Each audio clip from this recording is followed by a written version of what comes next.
This is a review of these mics that you can attach to your phone.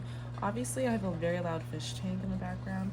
Um, so let's see what it sounds like. This is the receiver that you plug into your phone.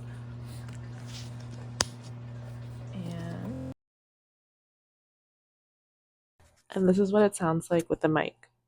And if you can hear that, it definitely got rid of a lot of the background noise from my fish tank. It also comes with this dongle if you have the older iPhone model that uses the lightning cable.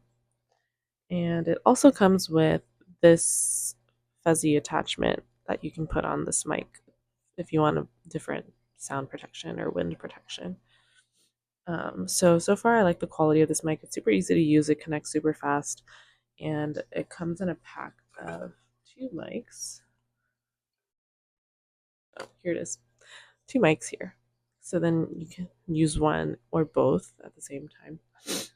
So it's a super easy mic to use, super affordable, and I think it's a good value for the price. I definitely like it so far.